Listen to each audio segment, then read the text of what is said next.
Pambıq kimi yumuşaq keki və ləzzətli içi ilə çox gözəl bir rulet hazırladım. Gəlin hazırlamasına keçək. Orta ölçülü 5-6 almanı soyub rəndələdim. Üzərinə 1 stəkan şəkər tozu əlavə edib suyu çəkilənə qədər qovurdum. Sonda doğranmış qoz və 1 qaşıq darçın əlavə etdim. Darçın mütləq əlavə edin, çünki dadını o qədər ləzzətli edir ki. Və içi hazırdır. Kek üçün əvvəlcə yumurta ağlarını şəkərlə ağardım. Ardınca sarıları, yağı və südü əlavə edin.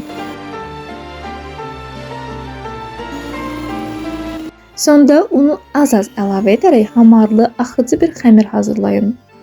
Soba listinə yağlı kağız sərib, hazırladığınız içliyi bərabər şəkildə yayıb, üzərinə kek xəmirini əlavə edib, sobada 170 dərəcədə bişməyə yollayın.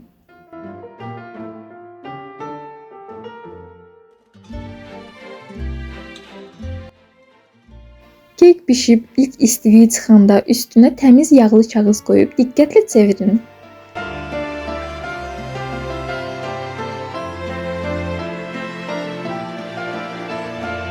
Mən almalı içliyi üzərinə moruq jələsi də sürdüm. Dadını daha da artırdı, amma tamamilə istəyinizə uyğundur.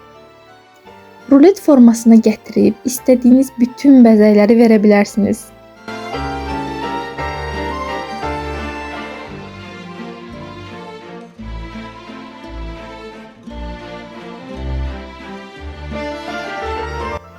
Dadı çox ləzzətli alındı, mütləq sınayın. Video xoşunuza gəldisə, bəyənməyi və abunə olmağı unutmayın. Gələn reseptlərə dəyik, hələlik.